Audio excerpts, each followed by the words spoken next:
Excuse me, I believe this is my table.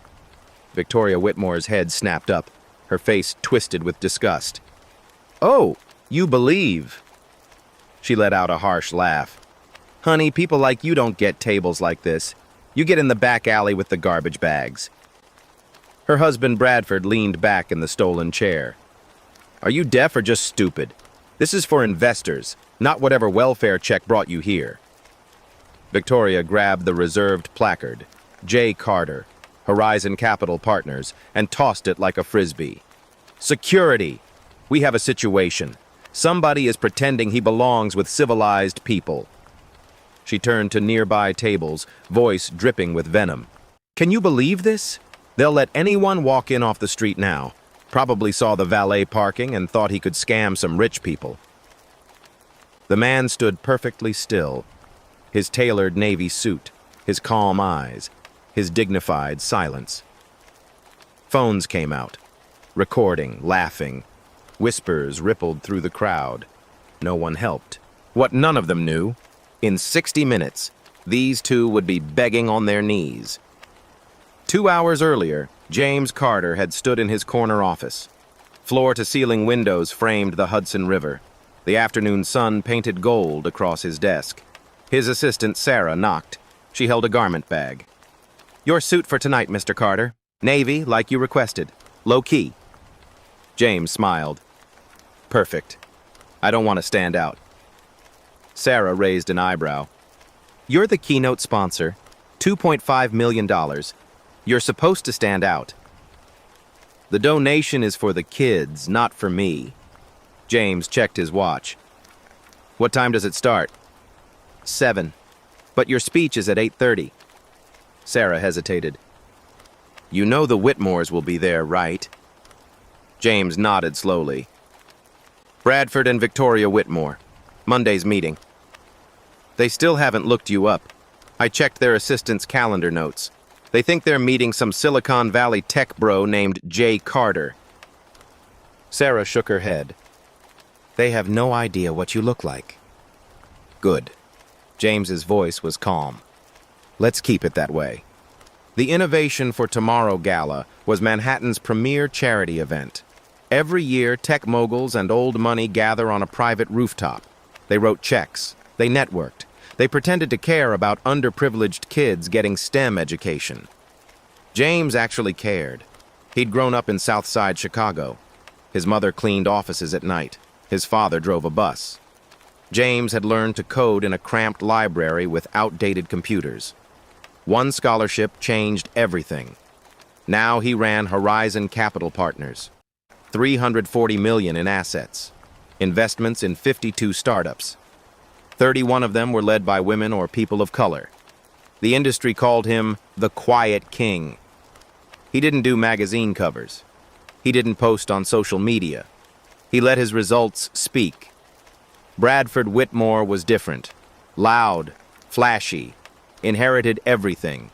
Whitmore Enterprises made industrial parts. Old family money. For decades, they'd coasted. Now the company was hemorrhaging cash. The green energy pivot required capital they didn't have. Bradford needed $50 million. Fast. James's team had done due diligence. The numbers looked decent. The tech was promising. But something felt off. Former employees whispered about a hostile culture. HR complaints swept under expensive rugs. Still, James believed in second chances. Monday's meeting would determine everything. He slipped into the navy suit. Simple, elegant, no flashy tie, no designer watch visible, just quality fabric and quiet confidence. The drive to the venue took 20 minutes. James drove himself. No chauffeur, no entourage.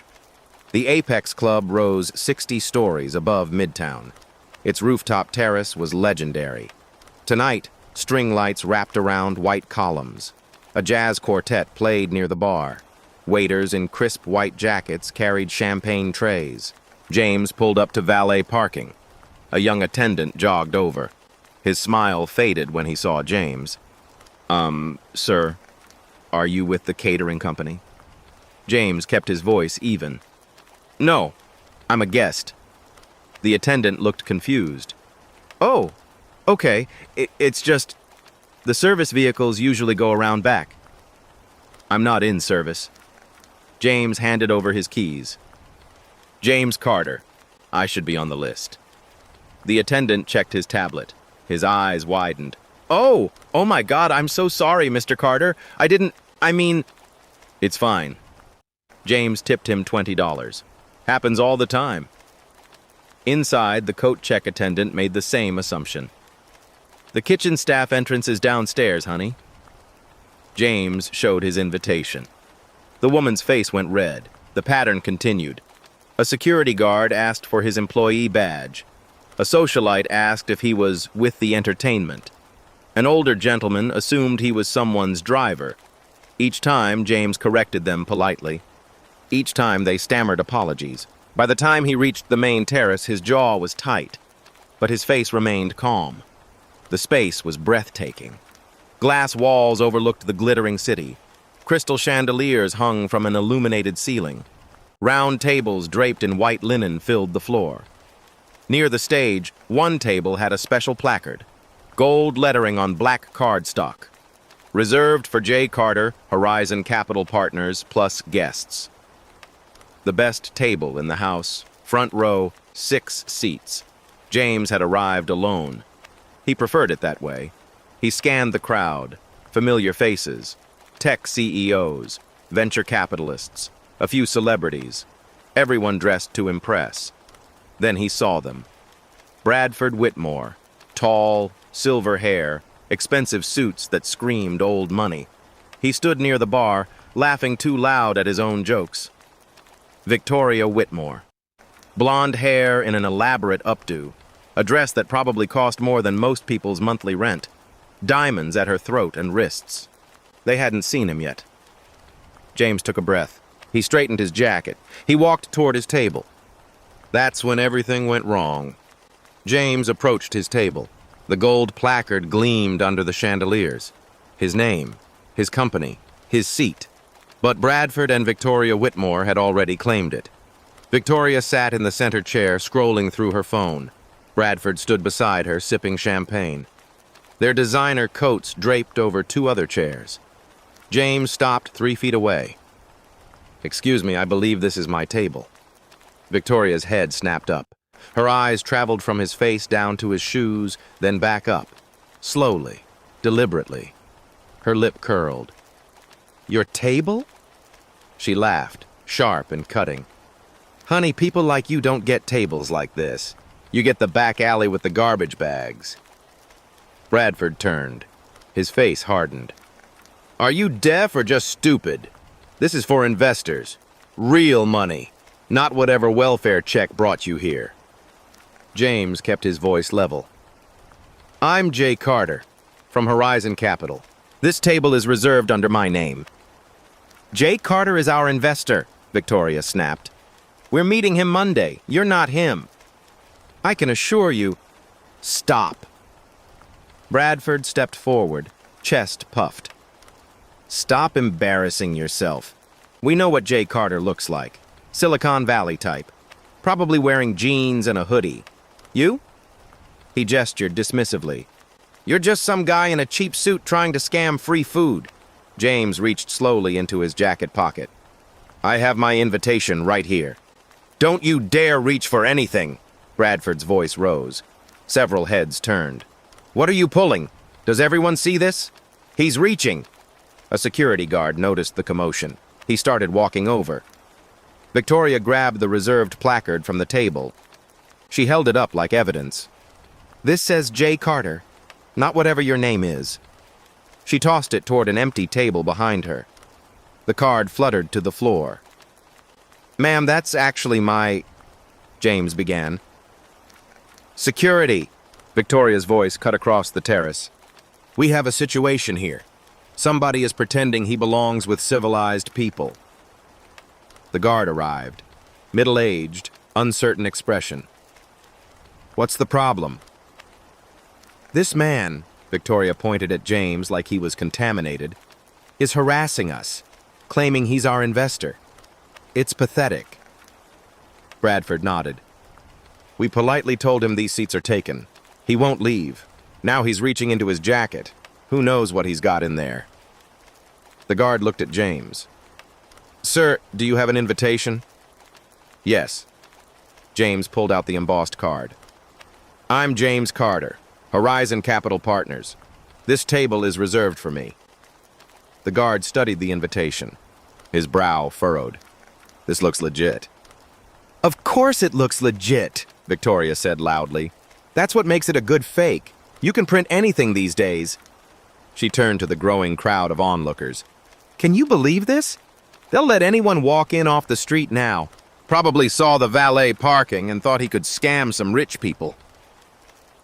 Whispers rippled through nearby tables. Phones came out. A woman in a red dress started recording. Bradford pointed at the guard. Do your job. Remove him. Or do we need to call the real police? James remained calm, his hands at his sides. I'm simply trying to explain. Explain what? Victoria stood up. That you crashed a charity gala, that you're impersonating a guest, that's probably illegal. A young woman with a clipboard rushed over, the event coordinator. She looked flustered. I'm so sorry, what's happening here? This man, Bradford gestured at James, is causing a scene, claims he's Jay Carter. The coordinator glanced at her tablet. Her face went pale. Actually nothing, Victoria interrupted. We had a Zoom meeting scheduled with Jay Carter last week. He didn't show up, typical. But we know who we're meeting Monday. It's not him. The coordinator looked between James and the Whitmores. But sir, I have Mr. Carter's photo in our VIP database. Your database is clearly wrong, Bradford said. We're the Whitmores, Whitmore Enterprises. We donate to this cause every year. Are you really going to take his word over ours? The coordinator bit her lip. She looked at James. Sir, maybe we could just step aside and verify. No. Victoria's voice was ice. No more coddling. No more political correctness. These events bend over backward for diversity. Let anyone in for the photo ops. Well, I'm not playing along. She turned to the watching crowd. Her voice projected across the terrace. This is exactly what's wrong with these charity functions. Standards don't matter anymore. Heritage doesn't matter. They're so desperate to look inclusive that they let people like this walk right in. A man at a nearby table cleared his throat. Victoria, maybe... No, Charles. She cut him off. This matters. We built this country, our families, our contributions. And now we're supposed to just hand everything over? Just smile and pretend everyone belongs everywhere? Bradford nodded. She's right. There's a natural order. Some people earn their place at tables like this, others don't. Simple as that. James's jaw tightened, but his voice stayed quiet. I understand you're upset, but if you just look at the seating chart... Upset, Victoria laughed. I'm not upset. I'm protecting standards. Someone has to. She looked at the security guard. Last chance. Remove him. Or I'm calling 911 and reporting a threatening individual. Threatening? James's eyes widened slightly. I haven't threatened anyone. You reached into your jacket, Bradford said. That's threatening, and you refused to leave when asked. That's trespassing. The guard looked uncomfortable. Sir, maybe it's best if you just come with me. We can sort this out in the office. James met the guard's eyes. He saw the apology there. The man was just doing his job, or trying to. It's all right, James said softly. I'll step aside. Good, Victoria said. Finally. She sat back down in James's chair. She smoothed her dress. She picked up a champagne flute from the table like she'd won something. Bradford settled into the seat beside her. You have to be firm with these people. Otherwise, they walk all over you. James turned to the coordinator. May I speak with your director? Privately? The coordinator nodded quickly. Of course, Mr. She caught herself. Of course. This way. As James walked toward the side of the terrace, he heard Victoria's voice carry. Finally, some peace. You have to stand your ground. That's what's wrong with this generation. No backbone. Bradford ordered another champagne. He raised his glass to the people at nearby tables. Some looked away. Others offered weak smiles. A woman in her 60s leaned toward her husband. "Did you see that?" Her husband whispered back. "Don't get involved, Margaret." At another table, a younger man pulled out his phone. He typed rapidly. His screen showed Twitter. The tweet was already posted. Watching a black man get ejected from a charity gala for not belonging. This is 2024, #Whitmore racism. The video clip from the woman in red had already been shared 40 times. James stood near the bar area. The event director arrived, breathless. Short, gray hair, glasses. "Mr. Carter, I am so sorry." James held up a hand. "It's not your fault, Ellen." "But they're sitting at your table. Your donation made this whole night possible." "I know." James's voice was quiet, steady. "But don't make a scene. Not yet." Ellen looked confused. "Not yet?" "Trust me." James glanced back at the Whitmores. They were laughing, toasting, victorious. Let them enjoy their moment. Ellen followed his gaze. Understanding slowly dawned on her face. Oh my. "What time is my speech?" James asked. 8:30, 20 minutes. James smiled. Small, controlled. "Perfect. Let's proceed exactly as planned." Ellen nodded, but her hands shook as she walked away. James stood alone near the bar. Other guests glanced at him, then quickly looked away. Uncomfortable, complicit. He took a slow breath. He thought about his mother. How many times had she been treated like this? How many rooms had told her she didn't belong? The difference was, she'd never had the power to respond. James did. And in 20 minutes, everyone in this room would know it. Victoria settled deeper into James's chair. She crossed her legs. Her stiletto heel bobbed with satisfaction. "Well, that was exhausting," she said to the woman at the next table. "But necessary. You have to protect standards. Otherwise, who knows what kind of people show up next?" The woman gave a tight smile. She didn't respond. She suddenly found her champagne very interesting. Bradford scrolled through his phone.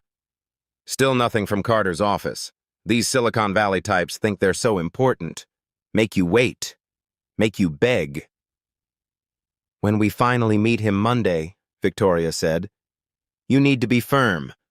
Don't let him lowball us. We're Whitmores. We don't grovel for money." Bradford nodded. 50 million is our minimum. If he can't do that, we walk. A waiter approached. Young, nervous. "Excuse me, Mr. and Mrs. Whitmore. The event director would like a word." Victoria waved him off like a mosquito. "Not now. We're networking." The waiter retreated quickly. Bradford raised his glass toward a man 3 tables over. "Henderson, did you see that? We just secured the best seats in the house." Henderson looked uncomfortable. He lifted his glass weakly. Then he turned back to his wife and whispered something. They both glanced toward the bar where James stood. Victoria didn't notice. She was checking her phone. Her eyes widened. Brad, look at this. Look." "What?" "My Instagram. Why do I have 73 notifications?" Bradford frowned. "Everyone probably wants to know about the party." Victoria scrolled. Her face went from confused to pale. No, this isn't. Brad, we're on Twitter." "So? We're always on social media." "Not like this." Her voice dropped. She showed him the screen. Bradford leaned in.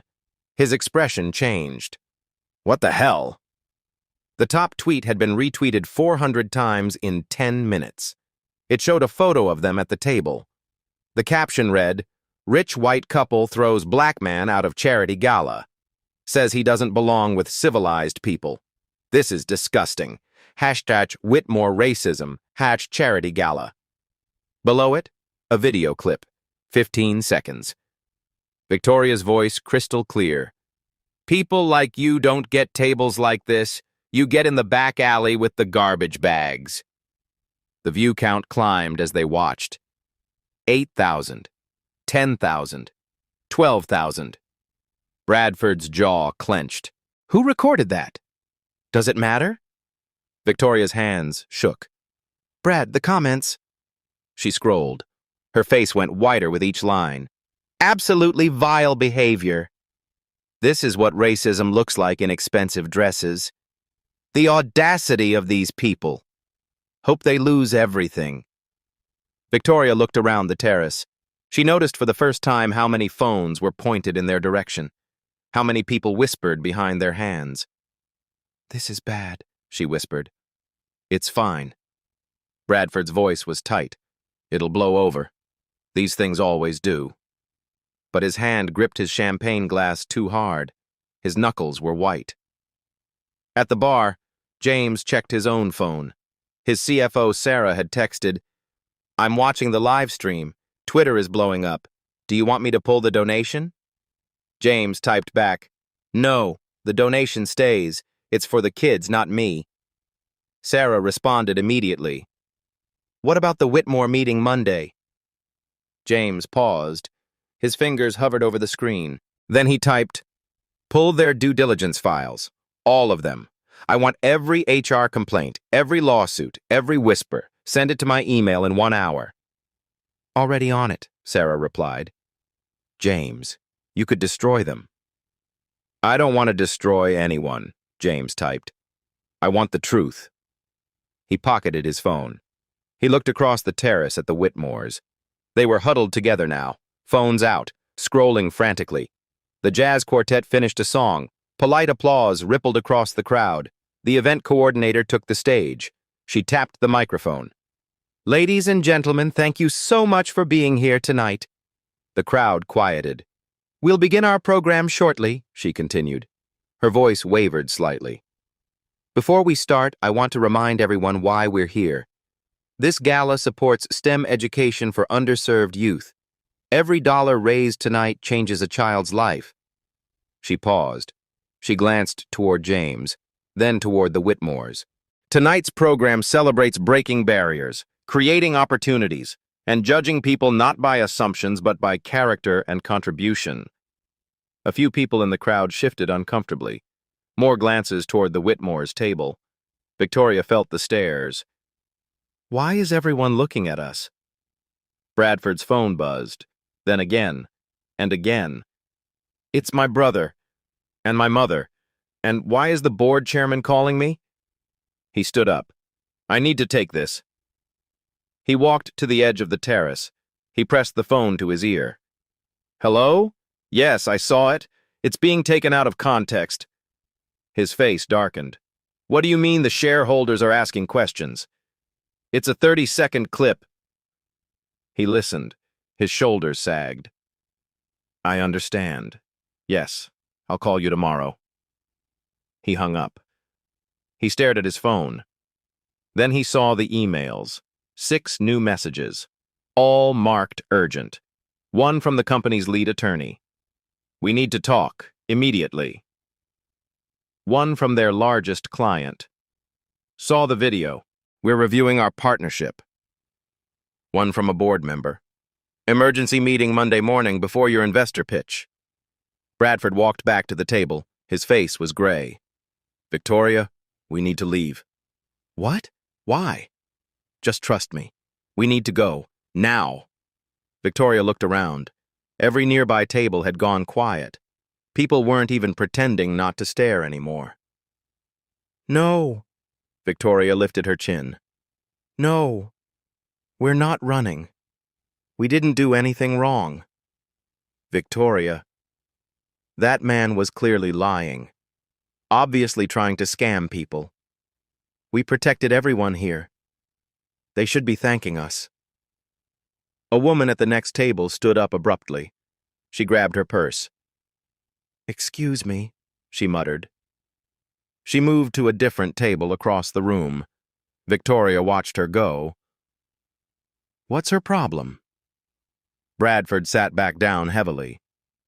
This is bad. This is really bad. Stop saying that. Victoria's voice was sharp, but her hands trembled as she checked her phone again. Her sister texted, OMG, Victoria, what did you do? Her mother, call me, now. Her best friend, I can't believe you said that. I can't be associated with this. Please don't contact me. Her country club's social chair, the board has asked me to reach out regarding your membership. Victoria's breath came faster. No, no, no, no. What? My country club. There. Oh God, Brad, what did we do? We didn't do anything, Bradford said. But his voice lacked conviction. We made a mistake. That's all. A mistake? Victoria's voice rose. They're calling us racists, Brad. Racists. Lower your voice. Don't tell me to lower my voice. You're the one who said, I said what needed to be said. Bradford's jaw set. That man didn't belong there. But what if... Victoria stopped. Her eyes went wide. Brad, what if he was telling the truth? What? What if he really is Jay Carter? Bradford laughed, harsh, bitter. Impossible. But what if? He's not. I would know. I researched. He stopped. His face went slack. I researched the company, not the person. They stared at each other. Victoria grabbed her phone. She typed frantically into Google, James Carter Horizon Capital Partners. The first result was a Forbes article, The Quiet King, James Carter's 340 million empire. Below it, a photo. The same man, navy suit, calm eyes, standing in front of floor-to-ceiling windows. Victoria's phone slipped from her hand. It clattered on the table. Bradford grabbed it. He looked at the screen. All color drained from his face. No, he whispered. Brad, no, no, this can't. The coordinator's voice came through the speakers again. And now, I have the profound honor of introducing our evening's keynote sponsor. Victoria's head snapped toward the stage. A man whose generosity has transformed thousands of lives, the coordinator continued. A visionary whose work speaks louder than words. Bradford tried to stand. His legs wouldn't work. A man who just minutes ago was told he didn't belong here. The entire room went silent. Every head turned toward the Whitmores' table. Victoria felt hundreds of eyes on her. She couldn't breathe. Please welcome the founder and CEO of Horizon Capital Partners, our lead sponsor, who has donated $2.5 million to this cause. The coordinator paused. The silence stretched. Mr. James Carter. The spotlight swung across the room. It landed on James, still standing near the bar. The room erupted in applause. Some people stood immediately. Others sat frozen, shocked.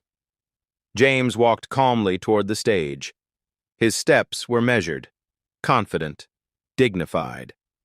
He passed directly by the Whitmores' table. Victoria's champagne glass was frozen halfway to her lips. Her mouth hung open. Bradford had both hands on the table, like he might fall over without support. James didn't look at them. He simply walked past, climbed the stage steps, took the microphone. The applause continued. Louder. Building. And the Whitmores sat in his stolen chair, watching their entire world collapse in real time. James stood center stage. The spotlight warmed his face. The applause slowly faded. The room held its breath.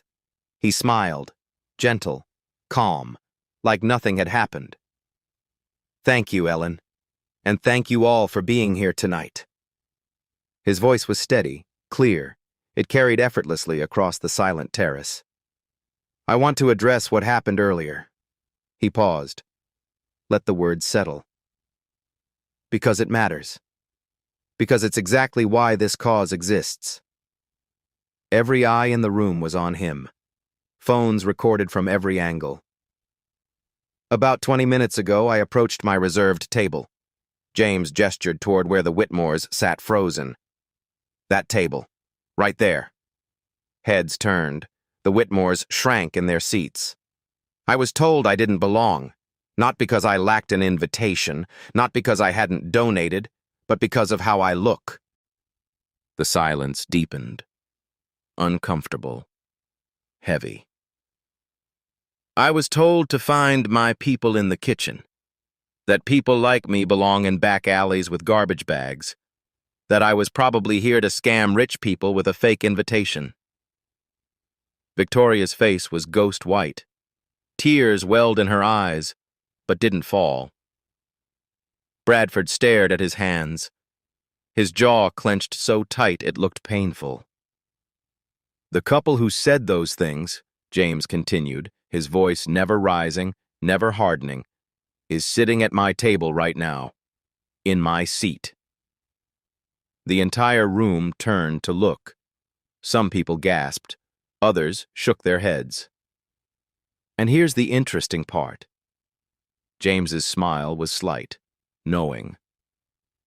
That couple has a meeting with me on Monday morning. About a $50 million investment in their company. Audible shock rippled through the crowd. Whispers erupted. Victoria made a small sound, like a wounded animal. James let the moment breathe. He waited until the room quieted again. He said softly. They had a meeting. Past tense. The words landed like a hammer. Because I don't invest in people who see other human beings as less than human. I don't build partnerships with people who use their privilege as a weapon. I don't do business with racists. The applause started small. 1 person, then 5, then 50. Then the entire room stood. Thunderous, sustained. James waited, his hands clasped in front of him. Patient. When the applause finally ebbed, he continued. Some of you are wondering if I'm being too harsh, if maybe it was just a misunderstanding. He shook his head. It wasn't. You all heard what was said. Many of you recorded it. Those words weren't accidental. They revealed a world view. He looked directly at the Whitmores now. Victoria was crying openly. Bradford's face was buried in his hands. I'm not angry, James said, and his voice made it true. I'm disappointed. Because in 2024, in spaces dedicated to progress and opportunity, this still happens. Every single day. He turned back to the broader audience. But tonight isn't about them. It's not about me either. It's about 10,000 students who will receive STEM scholarships because of your generosity. It's about breaking real barriers, not perpetuating old ones. More applause. Gentler this time. Respectful. So please, James gestured to the Whitmores' table. Don't let this moment distract from the real work. Let it teach us. Let it remind us to see people, not assumptions, not stereotypes. People. He set the microphone back in the stand. He nodded to Ellen, then he walked down the stage steps. The coordinator rushed to the Whitmores' table. Her face was stern, professional. Mr. and Mrs. Whitmore, she said quietly, but not quietly enough. You need to leave, immediately. Victoria looked up. Mascara streaked her cheeks. Please. We didn't know, we didn't. Now, Ellen said. Security will escort you. 2 guards appeared. The same middle-aged man from earlier, plus a younger colleague. Bradford stood on shaking legs. Can't we just... We need to apologize. You need to leave, the coordinator repeated. You're no longer welcome here. The walk to the exit was endless. Every table they passed fell silent. Guests pulled back like they might be contaminated. A man in his 70s, someone Bradford had known for 20 years, turned his entire chair away. Victoria's sobs echoed across the marble floor. Bradford kept his eyes straight ahead. His face was stone, but his hands trembled at his sides. When they reached the elevator, Victoria turned back. The entire terrace was visible from there. Hundreds of people, all watching them leave. James stood near the stage, talking quietly with Ellen. He glanced their way once. His expression wasn't triumphant. It wasn't angry. It was sad. The elevator doors closed. Victoria collapsed against the wall. "What have we done? Oh God, Brad, what have we done?" Bradford said nothing. He stared at his reflection in the polished doors. He didn't recognize the man looking back. The elevator descended 60 floors. Each floor felt like a year. When the doors opened to the lobby, camera flashes exploded. News crews, reporters, they'd already arrived. "Mr. Whitmore, do you have a comment on the video?" "Mrs. Whitmore, do you regret your words? Is it true you lost a $50 million investment?" Bradford pushed through the crowd. His hand gripped Victoria's arm too tight. She stumbled in her heels. They burst through the front doors into the cool night air. The valet brought their car, a Tesla, pristine white. Bradford didn't tip. He just grabbed the keys and drove. Victoria cried the entire way home. Bradford said nothing. His phone buzzed continuously. Emails, texts, calls, all marked urgent. He didn't look at any of them, because he already knew. In 30 seconds of assumptions and cruelty, they'd lost everything. And the man they'd insulted had barely raised his voice. The Whitmore's car screeched into their driveway at 9:47. Their Westchester mansion loomed dark and empty. Usually it felt like a castle. Tonight, it felt like a tomb. Victoria stumbled inside. She kicked off her heels. They clattered across marble floors. She collapsed on the couch in the sitting room. Bradford went straight to his study. He poured scotch with shaking hands. 3 fingers. He downed it. Poured another.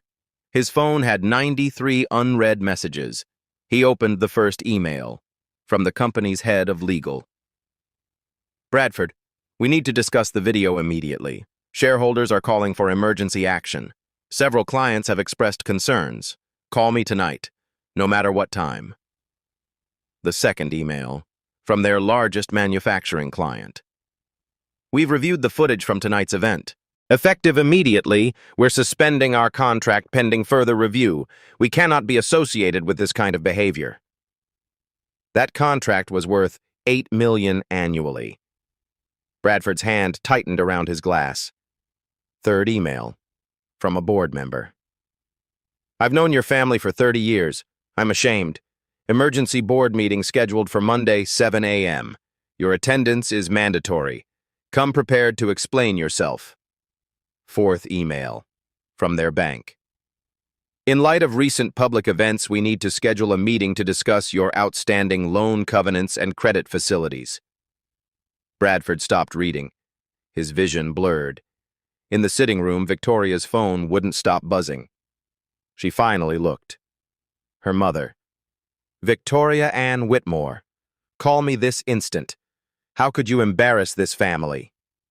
Her sister. "Mom is having chest pains. The doctor says it's stress. This is your fault." Her best friend, Melissa. "Don't contact me again. I can't be seen with you. I have a reputation to protect." The Country Club. "The membership committee has convened an emergency session. Your presence is requested Thursday at 10 a.m. to address your continued membership status." Her charity board positions. 3 emails, all variations of the same message. "We're asking for your resignation, effective immediately." Victoria's hands shook so badly she dropped the phone. It bounced off the couch onto the floor. She walked to Bradford's study. He sat behind his mahogany desk, his head in his hands, an empty scotch glass beside him. Brad. Her voice was small, broken. What are we going to do? He didn't look up. I don't know. Can't we apologize? Explain it was a misunderstanding? A misunderstanding? His laugh was bitter. Victoria, there are 12 different videos, from 12 different angles, high definition, perfect sound. You told a man he belongs in an alley with garbage. I didn't mean, it doesn't matter what you meant. He finally looked at her. His eyes were red. Don't you understand? It doesn't matter. The words came out of your mouth, in front of hundreds of people, and it's everywhere now. Victoria sank into the chair across from him. Can we sue? For defamation or something? Sue who? For what? Posting our own words? Silence stretched between them. Bradford's phone rang. He looked at the screen. It's Carter's office. Victoria sat up straight. Answer it. Maybe we can fix this.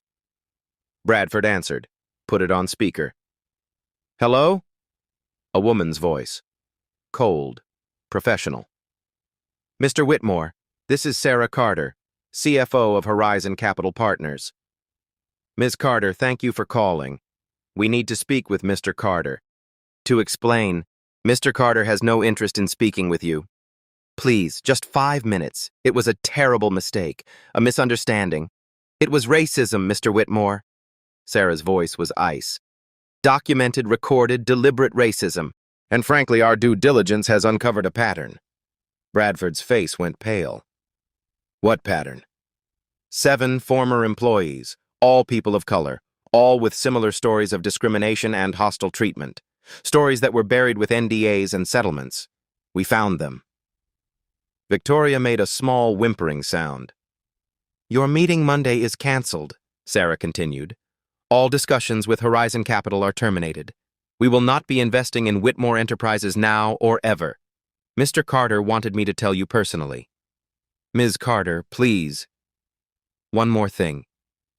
Mr. Carter asked me to let you know he's forwarding our findings to the Equal Employment Opportunity Commission. They'll be conducting their own investigation.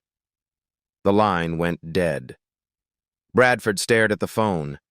His hand was still holding it out like it might ring again, like she might call back and say it was a joke.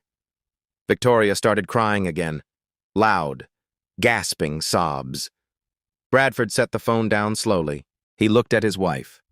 Really looked at her. Her makeup ruined, her expensive dress wrinkled. Her whole life is crumbling. We're finished, he said quietly. Victoria didn't argue, because they both knew he was right. 50 minutes of cruelty, 30 seconds of recorded video, one man they'd underestimated, and everything they'd built on privilege and prejudice was collapsing like a house of cards in a hurricane. Outside their mansion, a news van pulled up, then another. The vultures were gathering. The consequences had only just begun. Monday morning, 7 a.m., Whitmore Enterprises boardroom. 12 board members sat around a long table. Their faces were stone. Bradford entered alone. Victoria had been uninvited. The chairman didn't offer coffee, didn't shake hands. He pointed to a chair at the far end of the table. Sit. Bradford sat. His $5,000 suit suddenly felt cheap. The chairman opened a folder. We've completed a preliminary review of Friday's incident, and what we found goes far beyond one video. He slid documents across the table. Bradford didn't need to look. He knew what they were. 7 former employees have come forward, all people of color, all terminated or forced to resign between 2019 and 2024, all paid settlements with NDAs. A woman board member spoke up. We weren't informed of these settlements. Why? Bradford's throat was dry. They were handled through legal, standard practice. Standard practice? The chairman's voice rose. Maria Gonzalez, fired 3 days after complaining about racial slurs in the warehouse. You paid her $200,000 to stay quiet. He flipped a page. David Carter, Passed over for promotion 4 times despite highest performance reviews. Filed an internal complaint. Resigned 2 weeks later with a $150,000 settlement. Another page. Jamal Williams reported to HR that his supervisor called him boy repeatedly. The supervisor kept his job. Jamal was let go for performance issues. $225,000 payout. Bradford's hands gripped his knees under the table. Those were complicated situations. Different contexts. There is no context, a younger board member interrupted. That justifies this pattern. 7 cases, $1.2 million in hush money. And Friday night, the whole world saw why. The chairman leaned forward. The EEOC called this morning. They're opening a formal investigation. The Department of Labor is interested too, and 3 major clients have already terminated their contracts. Bradford's stomach dropped. Which 3? Peterson Manufacturing, TechFlow Solutions, and as of 1 hour ago, Riverside Industrial. Those 3 contracts were worth $18 million annually, nearly 30% of revenue. The stock price opened down 41% this morning, the chairman continued. Trading was halted twice. Shareholders are threatening lawsuits, and the media is camped outside our headquarters. He closed the folder. This board votes to remove you as CEO effective immediately. You'll retain a seat on the board for now, but 0 operational authority. Bradford shot to his feet. You can't do this. My family built this company. Your family built it. You destroyed it. The chairman stood too. One more thing. Victoria is banned from all company events, properties, and communications. If she shows up, security will remove her. The meeting was over. Bradford walked through his former office, past his assistant's desk. She wouldn't meet his eyes. Past executives who suddenly had urgent phone calls. Past the lobby where his grandfather's portrait hung. Outside, reporters swarmed. Mr. Whitmore, how do you respond to the racism allegations? He pushed through without comment, got in his car, drove home in silence. That afternoon, CNN ran a special segment. The Cost of Prejudice, How One Viral Video Exposed Corporate Racism. They interviewed James Carter. He sat in his office, calm, measured. Mr. Carter, some say you overreacted. It was just words. James looked directly at the camera. Words reveal beliefs. Beliefs drive actions. Those actions affect real people's lives. This wasn't about a stolen seat. It was about a system that protects people like the Whitmores while punishing people who look like me. What about forgiveness? I believe in forgiveness. But I also believe in accountability. They didn't just insult me. Our investigation found years of discriminatory behavior, employees silenced with money, complaints buried. That's not a mistake. That's a pattern. The segment went viral. 8 million views in 2 days. By Wednesday, 3 more Whitmore employees came forward. Current employees. No NDAs to silence them. I heard Mr. Whitmore say he wouldn't promote those people to management. He thought his office door was closed. It wasn't. Mrs. Whitmore came to the Christmas party last year. She told a black employee his cologne smelled urban, then asked if he was related to the valet. The company has diversity training on paper, but Mr. Whitmore called it virtue signaling nonsense in a staff meeting. Friday morning, a law firm held a press conference. 7 former employees stood together. United, strong. Their attorney spoke. We're filing a class action lawsuit against Whitmore Enterprises for systematic racial discrimination, hostile work environment, and wrongful termination. We're seeking $15 million in damages. A reporter asked, "Why come forward now?" Maria Gonzalez stepped to the microphone. "Because I watched that video. I saw Mr. Carter treated exactly how they treated me. And I realized, my NDA doesn't matter anymore. The truth matters." The lawsuit was filed that afternoon. By Monday, 2 weeks after the gala, Whitmore Enterprises was hemorrhaging. Stock down 62%. 8 major clients are gone. 3 suppliers demanding cash up front instead of credit terms. The bank calling in loans.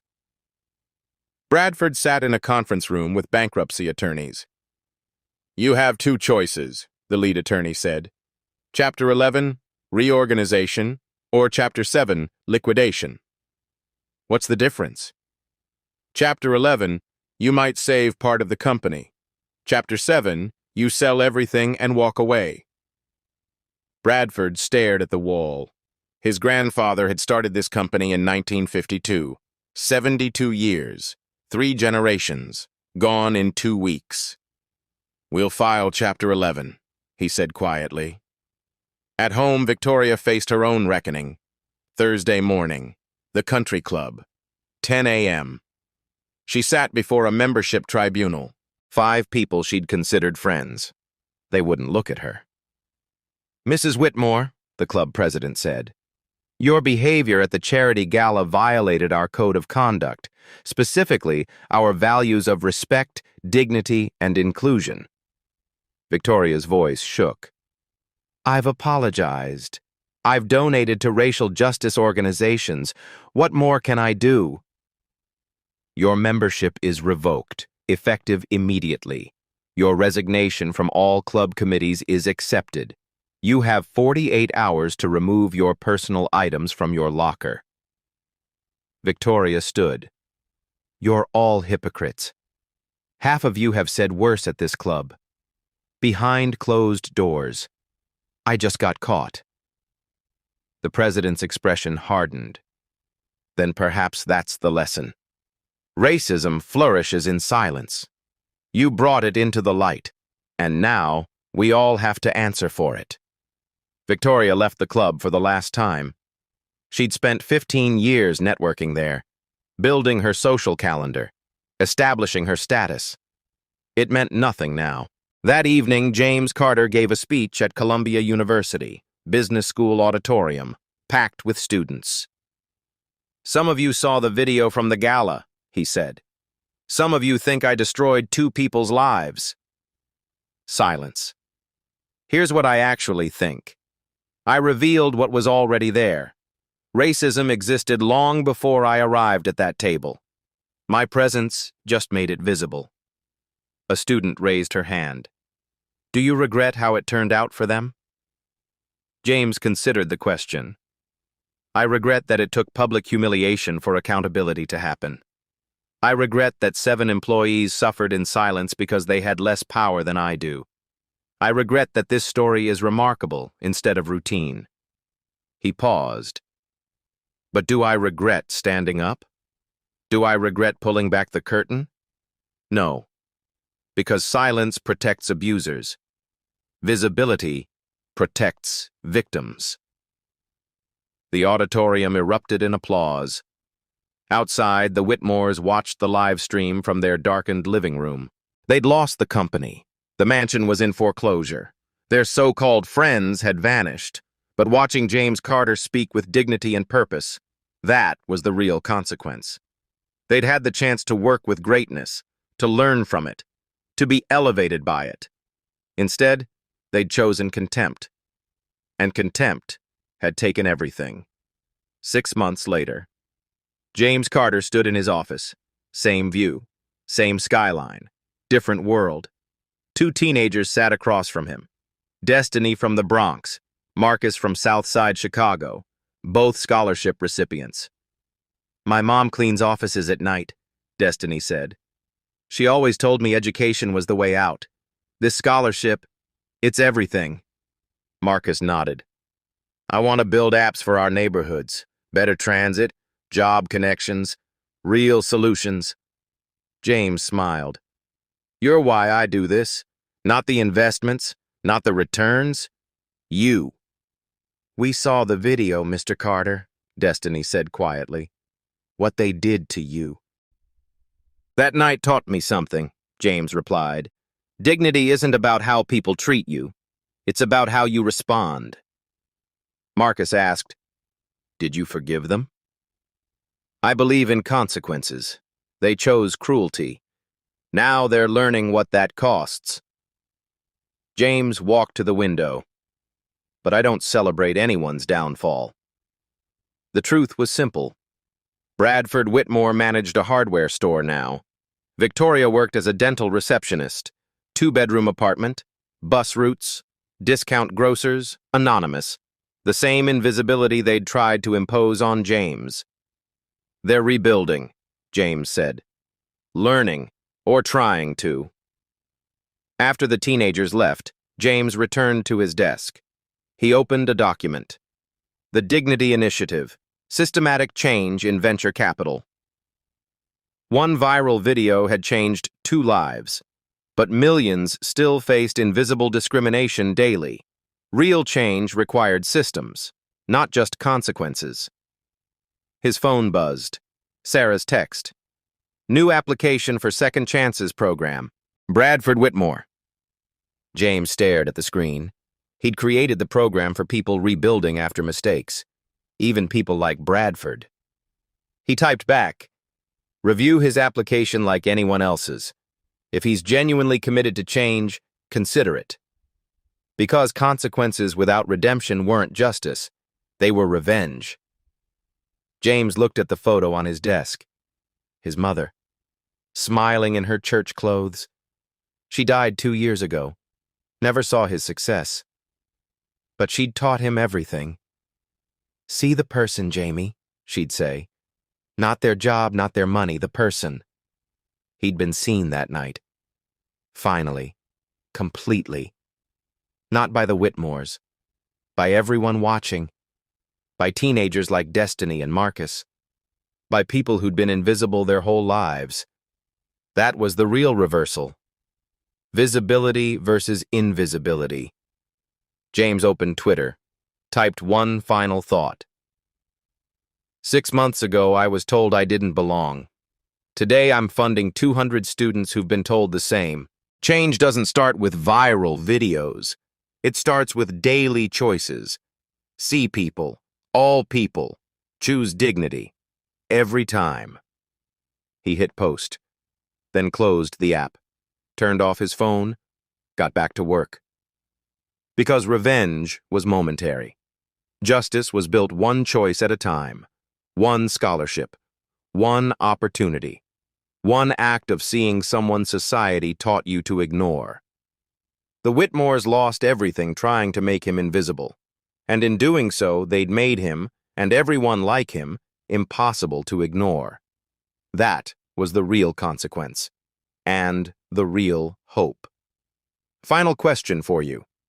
What if James Carter hadn't been a millionaire? What if he'd been exactly who the Whitmores assumed, someone without power or status? Would the story still matter? Would you still care?